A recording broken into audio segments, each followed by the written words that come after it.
Jesus meets Simon, who's going to become Rocky. Hello and welcome back to Living the Life, the Ministry Years. This is episode 1.07 and it's about the call of Simon, not the call, but the meeting of Simon, Peter and Jesus for the first time. So let's make a start. And now I normally like to start the sessions by reading the text. I call it the integrated text, so of course we're still at a phase where everything is coming from John's Gospel, so it's not that integrated at the moment. We're just trying to put it into the context with the synoptics. And that's how I normally like to start. Now just thinking though, because obviously Simon Peter is such a key character, I wonder whether I ought to start by just kind of highlighting that. I mean, if we look at how he emerges, he's in all of the synoptic gospels, he is the first person that is referenced and he's the last disciple that's referenced. And that makes sense if you remember looking back and watching how we saw how the gospels got written, if I take an early view as I do. What we now understand from the ancient world is that Peter is the kind of key eyewitness, and so he's presented first and he's presented last. John is the exception because actually John has presented Andrew and John, although he's not named him as John, but everybody understands him as John. So Andrew and John, and then he has presented Peter. But Peter, of course, is the obvious person for the main Gospels. He is kind of, if you like, become the chair of the discipleship committee, and it seems that Jesus is calling of that committee, part of their big manifesto, their big thing, which they achieve before they start to go out on their mission trips. Is the capturing of what is the authorized version of the story of Jesus, which we get predominantly through the synoptic gospels. Whereas this, as a slightly later gospel, I put it in the late 60s, as you'll have seen if you've watched the videos. We're told in the Moratorian canon that Andrew was presiding at this point, and John is the one who is chosen to write. And so at the beginning of John's gospel, and it's kind of one of those nice unintended kind of confirmations, because the Moratorian canon is not trying to prove anything because no one was questioning it at that time, it's just making a statement. But actually if it's real history that's given birth to the two traditions, what it's kind of confirmed to us is that's why the two are kind of presented. We start the story and we present the two kind of key eyewitnesses who are now kind of framing this second narrative of the life of Jesus. But Peter has been so kind of key, and he is still key, and he is still the next character. So he's the first of the next characters and he's the last of the next characters. But after Peter is mentioned at the end of the gospel, there's a reference to the writer himself, the beloved disciple.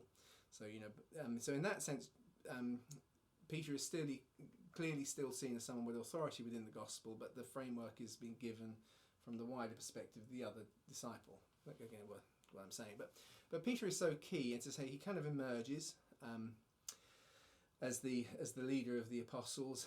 He is the one who chairs the process by which a new disciple is chosen after Judas falls.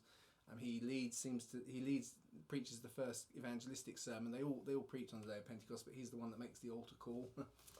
He seems to preside over the Jerusalem church before he hands it on to James. He then plants the first church in Rome. It's under his aegis, if that's the right way of saying that word. And he's a really kind of key character, and we're going to look at a lot of that today, rather than sorry, that sounds terrible, doesn't it? Yeah, I'm going to give you stuff that isn't necessarily there in Scripture, but to kind of help to fill out the character. Because then the things that as we've gone on here, we get this kind of key moment. As I said, the gospel writer wants to present Jesus with that kind of prophetic insight. So the first moment he sees Peter coming, he says, you're Simon, the son of John. Well, that isn't necessarily prophetic because he's spent the whole day with Andrew and this is his brother.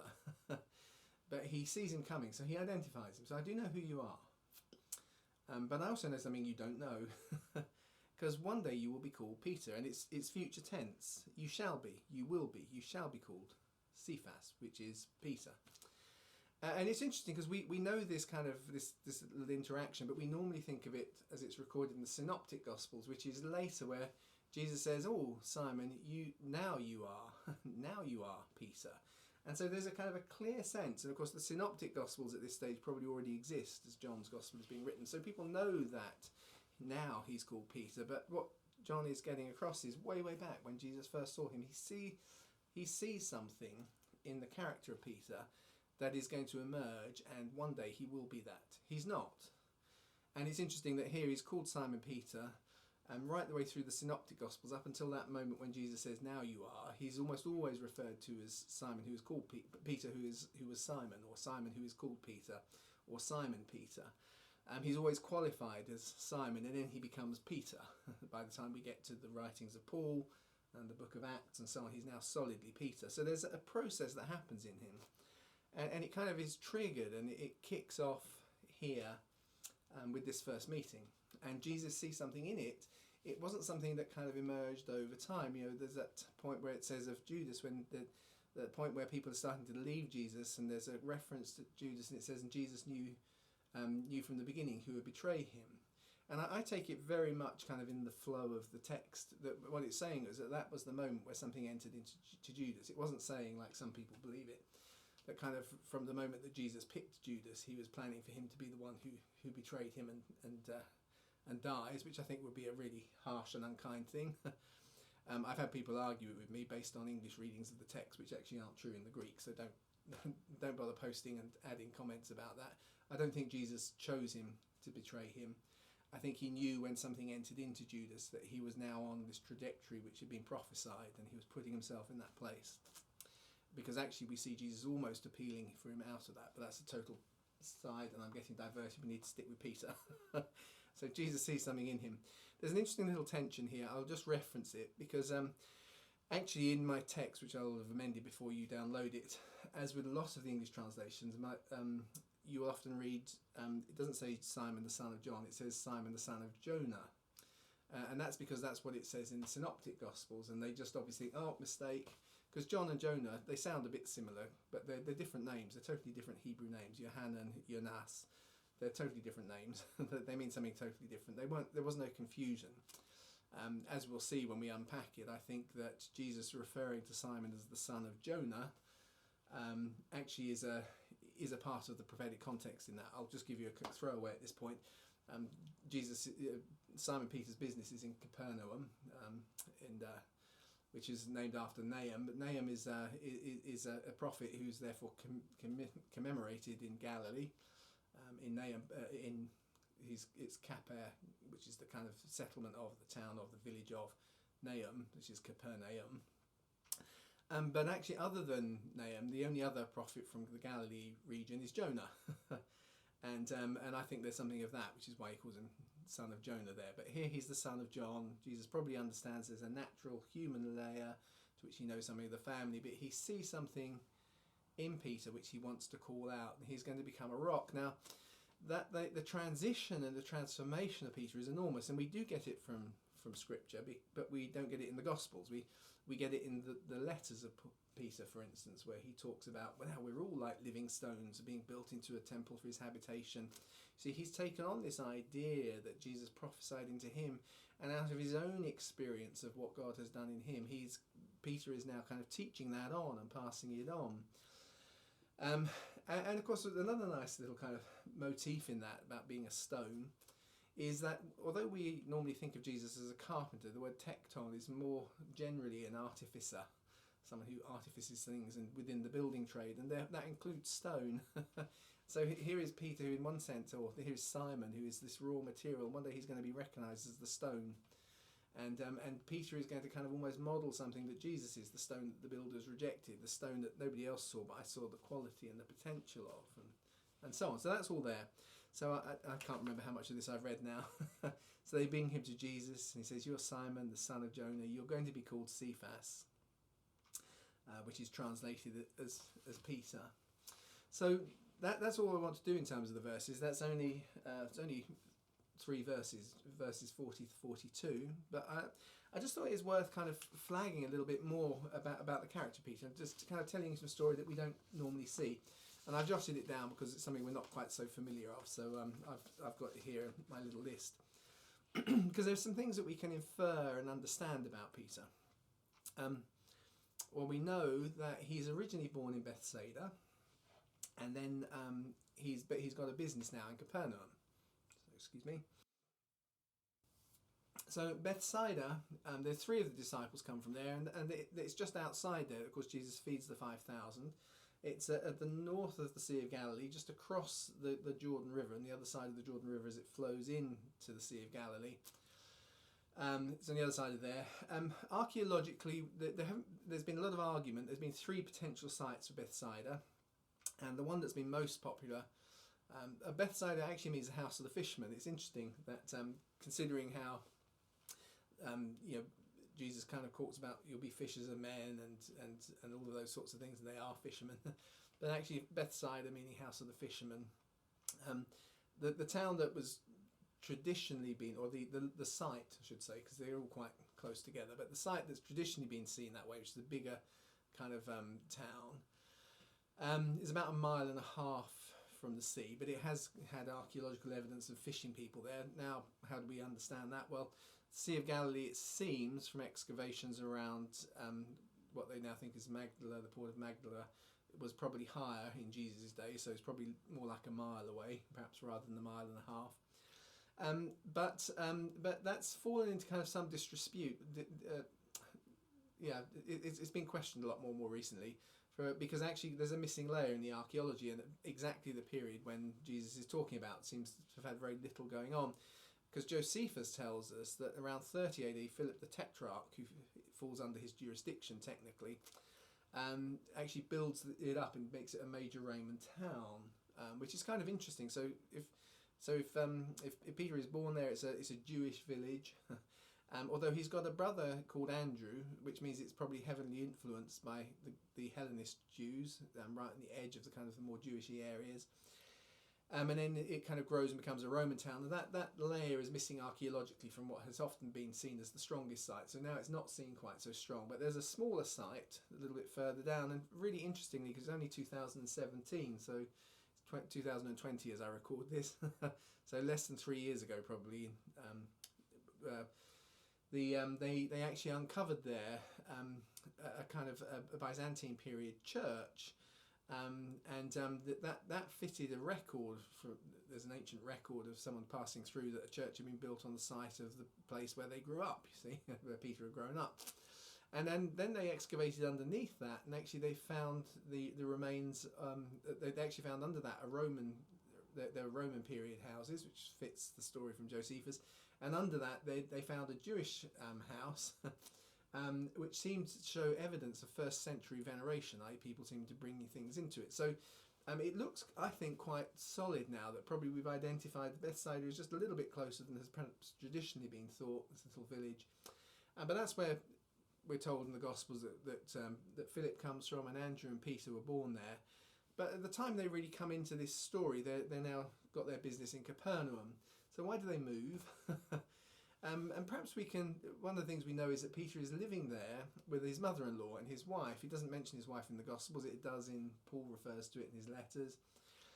And obviously he's got one because the mother-in-law is referred to in the Gospels. She's there right at the beginning. But we also know that when they're coming back through Bethsaida, they're challenged, we'll do it properly as we go through, on not having paid the temple tax. And Jesus pays it for himself and for Peter, which would imply that Andrew is still probably in under 20, because it's only as they come into that sort of later adulthood that they're expected to pay the temple tax. And if that's the case, then it's often been worked out from that, and it fits with other things that we know, that probably at about this stage where they're first meeting, Simon Peter is probably about 25 and newly married. And his brother is probably a few years younger than him, so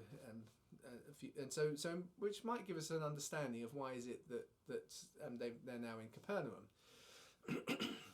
in the sense of he's left and he's cleft. Man will leave his family and cleave to his wife's family, and if there's no father anymore, he's died. Maybe Peter has actually inherited the business. Maybe he's inherited something. He's already a fisherman. Bethsaida is still got full of fishermen. That means the house of the fishermen. He's perhaps relocated into Capernaum for those kind of reasons. But if he's about 25 here, then it probably means he would have. I've got my notes. He's probably therefore born around 1 AD. Bethsaida, oh yes, and the archaeology does kind of show it's a very Greek area, that other side of the Jordan, which makes sense of Andrew's name as well.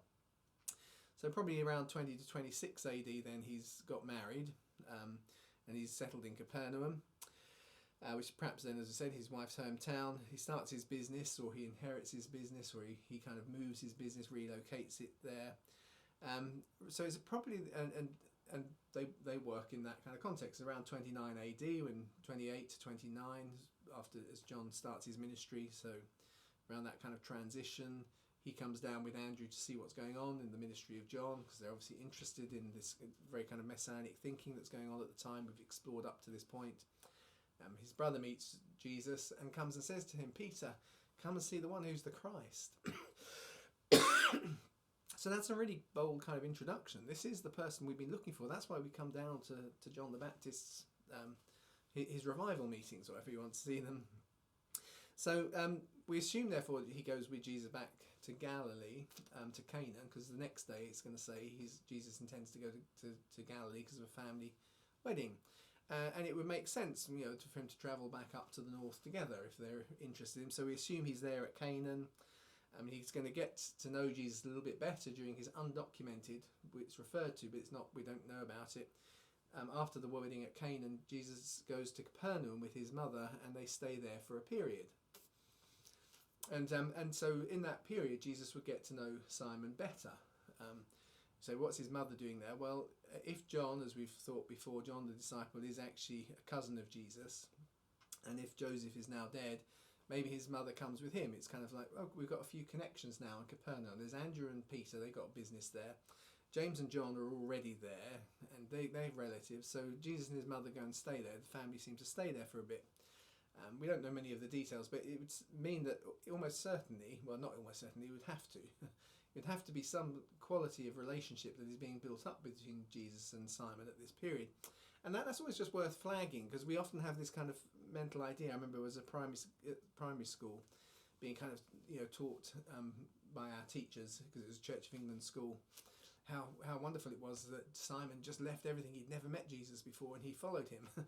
But that's not actually the context when we get there. What we're going to see is someone that he already knows, and Jesus, when he says follow me, is I'm about to go itinerating. So now you're going to have to follow me. You kind of get the feel. But anyway, that's all part of the mix. He's, of course, then, as I say, he's the one who first confesses, and there's this kind of major shift in the ministry of Jesus when he confesses him as the Christ the second time. You say, well, but Andrew said it right at the beginning. Well, his declaration kind of marks something in the spiritual, but I'm tempted to, but I'm not going to go there today. We'll save that one. And then, of course, Simon Peter is the person that Jesus appears to in the resurrection before the other disciples. He's appeared to the women, but the first of the disciples, before he meets them all in the upper room, we're told in two locations, that he's appeared to Peter first. And of course, he, as I say, preaches the first evangelistic message. About 34 AD, he's presiding over the 12, who are now organising the events and pushing together the texts that are going to become eventually Matthew's Gospel. And the church tradition, as we said, tells us how he took them down, and seems to be part of that generous process. And it is late 34 that the angel releases Peter from prison. But of course now he's a refugee in the territory of Herod Agrippa, and so he says that he has to go to another place. It's unspecified, doesn't specify particularly where. And this, of course, seems to also coincide with Andrew starting to do his evangelistic travels and so on. So after Stephen gets martyred, we actually kind of read about Peter and John in wider Judea and Samaria establishing churches. Of course, it's under Peter's leadership still that. I've put myself in the wrong order. He doesn't get released from prison. He doesn't get released from prison. At that point, it's that's later in 40. Sorry, but I'm sure you can unravel these. I'll try and put them correctly on. I put the lists up online once I've finished all of this. So he's left around 40 when things are getting difficult. Andrew's already been travelling at this point. He's been itinerating around in Judea, Samaria, the wider kind of area there. And he talks about going to another place. And that would coincide with with the church tradition that tells us that Peter was the founder of the church in Rome, that something of his travels takes him eventually to Rome. Timings we squeeze a little bit. He's executed after he'd founded the church 25 years before, and so probably around 67. Although some would say he's a bit earlier, a couple of years earlier, so 64. But he's also referred to as founding the church in Egypt. But elsewhere we're told that he did it by sending someone, i.e. Mark. So it's about this period that he seems to be influencing or connected with Rome. And so perhaps when he leaves in the book of Acts, because he's now wanted by Herod Agrippa and goes off in the 40s, he ends up at Rome. What we got? Yes, he. We also know in that process and through the reading of the letters and Acts that he's at different points. He's taught in Corinth and so on. I'm just looking at other things. Yeah, according to references in the early church writings, he seems to be, this is now kind of in the 45 to 58, he seems to be moving around between Jerusalem, Antioch, Bithynia and Rome. So at that point he's probably crossing paths with Andrew, who is similar but slightly further north. He's kind of coming around, going down to Jerusalem, back up the Eastern Europe areas we were looking at last time. And then it's around 59 to 64 is his last kind of period in Rome. He seems to be there at some point at the same time as Paul, before he gets crucified, which is somewhere from about 64 to 67, that kind of period. So that's the life story of Peter.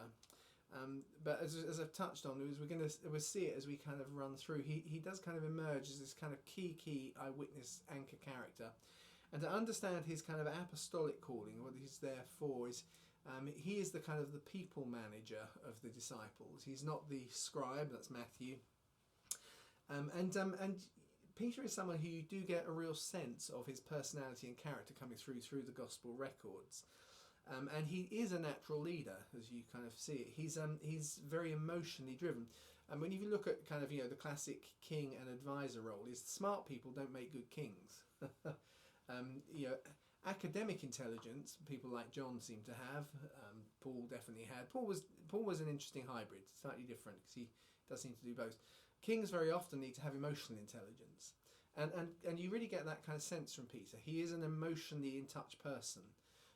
He kind of tends to lead with his heart, and then let his head kind of catch up and follow up.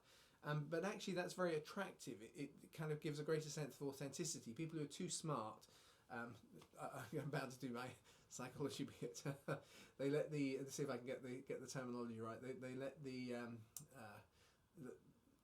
it's the ventromedial, I think, is the it's ventromedial, I think, is the emotional, and the dorsolateral prefrontal cortex. There's this kind of interface with decision making. One is emotional, the other's logic. And the people we tend to like and want to follow, we don't like them to be illogical, but we like them to have led, if you like, with the emotion, and we feel more bonded to those. So if you look at all those kind of modern theories, if you take De Bono's hat, he's kind of a red-hatted. He gets involved first and then works out the process afterwards, kind of justifies afterwards. And so he's as a personality and a character, because he is, if you like, a supporting actor. Jesus is the main actor. It is quite remarkable how much of a kind of an emotional sense we get of the man. One of my favourite kind of gospel jokes, which I say every time we do it, is of course I point out that Peter is the only person in all of Scripture who is interrupted by Father, Son and Holy Spirit. So on the Mount of Transfiguration, the Father interrupts him when it says Peter is talking, and a voice came out of the cloud and said, "This is my son, listen to him." So stop talking, Peter, listen to him. That's the Father. A few verses later, Jesus is saying to him, "Get behind me, Satan," when he's telling him what to do. So Jesus interrupts Peter while he's mid-talk. And then he's preaching in the house of Cornelius, probably a terribly cross-cultural evangelistic sermon, insulting them all like mad. They said while Peter was still speaking, the Holy Spirit fell on them. So all three members of the Trinity had to interrupt Peter. You get that kind of real sense of a character, though, who's not intelligent, but he is emotionally intelligent and catches up with his head. And Jesus looks at him and says, I know how to make you Simon. Simon, which means the hearer, the listener. And obviously you never really listen, but I know how you're going to become Peter, who's a real rock. I can see something in you. You're going to become a real rock. And so we'll see that as we kind of go through the Gospels. I don't want to say too much more at this stage, because we'll have plenty of opportunities to revisit the character of Peter. But hopefully that kind of sets him up and illustrates and highlights some points. So he gets there to Rome, he's executed, he's the leader of the first, preaches the sermon on the first evangelistic meeting, leads the church in Jerusalem, oversights the appointing of new apostles, commissions those who first go up to Antioch, the big Gentile church. He really does become the rock that Jesus says he's going to become. And of course he draws from that, and in his letter says, what I've gone through you can go through too, so we can all are like living stones being built into a holy habitation. So that's Peter. And next time we'll be kind of taking another look at somebody from Bethsaida, who's Philip. I think it's Philip, isn't it? Am I right? Hang on, let me just check my... oh no, I think I'm wrong. It's Nathan rather than Philip, isn't it? Next time we'll be 108. We'll be looking at Jesus' meeting of Nathan, who's probably Bartholomew as well, also known as Bartholomew. So see you then. But I hope you've enjoyed this and got something out of it. Thanks then. Bye bye.